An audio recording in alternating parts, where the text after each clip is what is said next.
How's it going, Yankee fans? Welcome back to Fireside Yankees with your boys, Alex and Ryan. Today we're discussing Oswaldo Cabrera. Is his role on this team cemented? Can he make this team at all? Honestly, right now, I'm not so sure. Coming off a pretty down season with the Yankees, obviously, he was sent back to the minor leagues a couple of times. But he's a good super utility option. Can play outfield, can play infield. Good defensive player at multiple spots.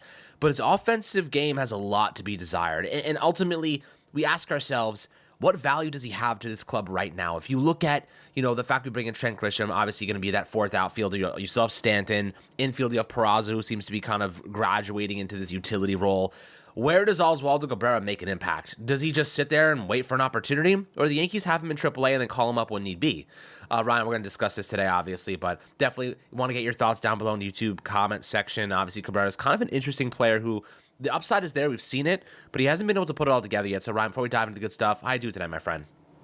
I'm doing great, and look, this time last year we talked about Oswaldo Cabrera as one of the next upcoming pieces of this Yankee core, right? Like he had a 113 WRC plus in 2022, 1.5 F4, excellent defender at a myriad of positions, was a good defender at shortstop, good defender at second base, good defender at third base, corner outfields. Obviously, everybody remembers in right field, just throwing people out for fun. Like it was like every other day he'd throw somebody out at second or at home plate.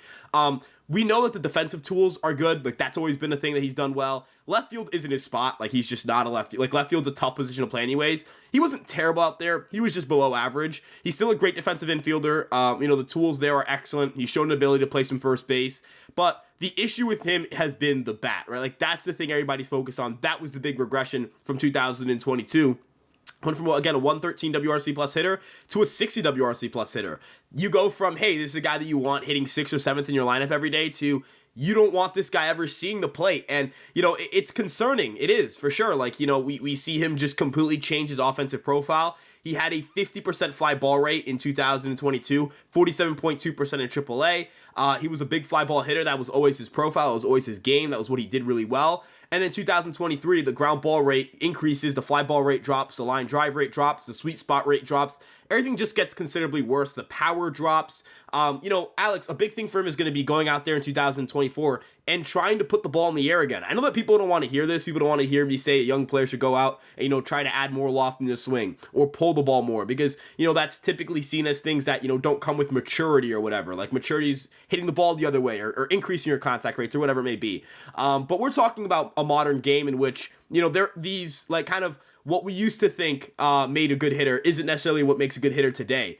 He's not the type of guy to have extremely high exit velocities. He needs to pull the ball in the air. If he doesn't pull the ball in the air, he's not going to be a very good hitter. I was reading this, article on Fangraphs by Ben Clemens. It was talking about Isaac Paredes on the Rays, who he's a guy who had a really big year this past year. Also doesn't have great exit velos, but something he did really well was pull a lot of his fly balls in that 95 mile per hour to 100 mile per hour range in terms of exit velocity. They'll still qualify as hard hit balls, but the difference in WOBA in OPS, is staggering. You have a sub 300 OPS when you hit the ball the other way in the air at 95 to 100 miles per hour.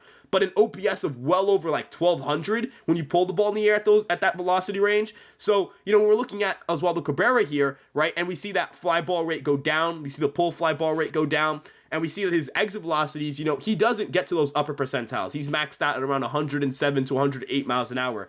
Alex, it's important for this guy to pull the ball in the air, and he just did it this past season. Look, I'm not sitting here and saying that Oswaldo Cabrera's got to go out and try to, pull everything, but he doesn't have the raw power to try to, just hit a ball 110 miles an hour the other way. Who can do that? Aaron Judge. Giancarlo Stanton even with his regression over the last few years. Some prospects who can do that, right? You think Spencer Jones, right? Spencer Jones can hit a ball, in his sleep 112 miles an hour, right? That's not Oswaldo Cabrera. He's a smaller guy, smaller frame. That's something he's going to have to work on. I know that the Yankees at the minor league level have done a really good job at that. I was watching this video by Lance Brodkowski he works with Marquee Sports, which is the Cubs network. Really smart guy talking and breaking down the minor league organizations, and he talked about the Yankees Mentioned they do a really good job with exit velos, really good job at swing decisions, all that stuff. I think Cabrera working with the minor leagues a little bit this past season could at least help restore his confidence. Maybe he starts the year out in AAA. Maybe he has to build his way back up to that role. Who knows? I wouldn't be shocked to see the Yankees kind of do like a Marwin Gonzalez type signing, find a guy to bring in to compete with him in opening, for opening day. You mentioned Oswald Peraza as well. He's also going to be a guy who's going to factor into this equation. He gives you, a guy who can play short, second, and third. That's kind of what Cabrera does for you in the infield. And then, of course, you mentioned Trent Grisham as well. He plays all three outfield spots, and he's a Gold Glove caliber defender.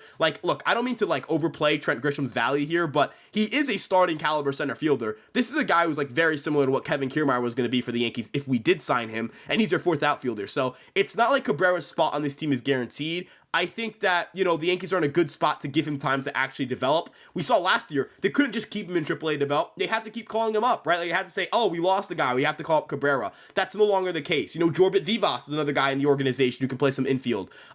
They have options, certainly, to go to allow Cabrera to get some time in AAA if need be. And if he shows up and shows out in spring training, I'm sure the Yankees would love to put him on the Major League roster. But, Alex, this is a big year for him, right? I don't know if his minor league option situation necessarily subsides this year. I think he has about 2 years left with minor league options. But if he doesn't start turning it around, he'll go from a guy that we viewed as, again, a part of this team for the long term to a guy that the Yankees are going to just have, go to a different organization, do a minor league deal or whatever, and kind of fade away to relevancy.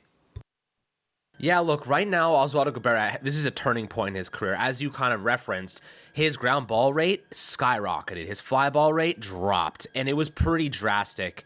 To give you the exact numbers, look, it's really bad, guys. I mean, you're looking at a ground ball percentage that increased from 28.2% in his first year in 2022 to 45% last year, and then his fly ball rate decreased nearly 11%. That's problematic, right? Because you're seeing now he's not hitting, and by the way, his launch angle decreased significantly to 13.4 degrees, which I think it was down about 10 degrees, something like that, close to 10 degrees. And look, he's not elevating the ball. He's hitting the ball on the ground. You're talking about more double plays, more weak contact, more easy outs, not getting on base, lower batting averages, lower slugging rates.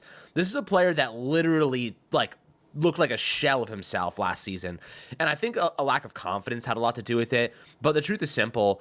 If he doesn't start hitting the ball harder, if he doesn't start elevating the ball more, he's going to be a player that never really cracks this roster. Right now, he has a chance, right? In spring training, the Yankees will give him that fair opportunity to say, dude, get in there, hit the ball well, get on base, use your switch hitting bat, and play great defense. That is your value to this team. If you only play great defense and you can't hit, your value is basically 75% of what it was. Because you can find many players that play good defense. I mean, for goodness sake, IKF played good defense at multiple spots last year. Cabrera, I think, is a little bit better defensively, but truth is the Yankees need more offense, not liabilities. So, looking at what he really needs to do, there's not much room for him to mess up right now. You know what I mean? His margin for not being on this team is slim. It's really slim. He could easily be left off this active roster and end up in AAA. The problem is, Ryan, he has no real trade value, right? Oswaldo Cabrera, maybe someone would take a really small, low investment gamble on him to become something as a nice super utility man. But his trade value is basically nothing. And right now, it really boils down to his offensive qualities. The problem, I think, is he's overly aggressive and he doesn't hit the ball hard enough. His barrel rate dropped by about 100% last year, right? I think it was 6.5%. It was around 6.5% and dropped to about 3.5%. So I guess it dropped 50%. But, regardless, this is a player who, you expect with more experience would get better. What do you think he needs to do to even make this team? We know he's a good defensive player, but in spring training, what does he got to do? Because right now I'm looking at Peraza as the infield utility guy, and I'm looking at Grisham as the number 4 outfielder, and then you have Stanton too. Right now, do you think it's actually better for him to be in AAA getting at bats every day? Because he's not going to play, for the Yankees next year unless there's injuries.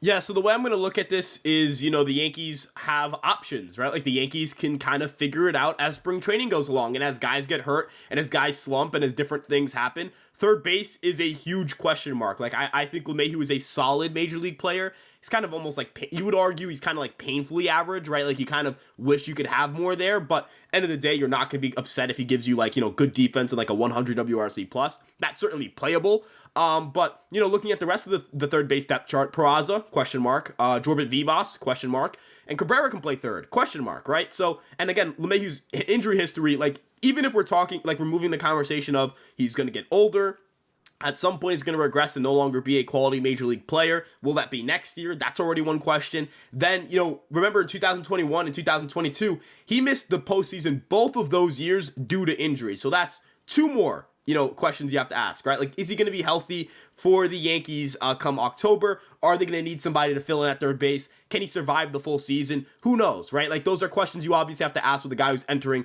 I believe, his age 36 season. So I think it's in July he turns 36. It's an older guy, right? So, looking at this roster, looking at third base, not that there are going to be reps that are guaranteed for Cabrera, but there are going to be, there's definitely lanes for him to end up playing for the team. It depends on how well he plays. It depends on how many guys get hurt, all that stuff. But it's nice to have options, right? It's nice to say we don't have to just, throw out Cabrera in left field on opening day. Or, you have options. Like, that's really the big thing here. You mentioned Stanton as well. Giancarlo Stanton, we've talked about him as like, hey, he's got to put it together this year or the Yankees have to cut bait, right? Like, they can't keep, they can't have another year like last year where they have the DH spot clogged up, especially with Soto and Judge there, where you have a guy in Soto who can actually be a DH for you every day because the bat is really that good and the glove is pretty suspect. But, you have a guy in Trent Grisham who, again, I'm going to say it's time and time again, this is a starting caliber center fielder, right? And a starting caliber center fielder who can, keep Aaron Judge away from center field if, the situation calls for it. I'm not saying Aaron Judge can't play center field. He's looked pretty good out there. Like, we've seen him make some pretty sick plays. He has a great arm, good range, great athlete,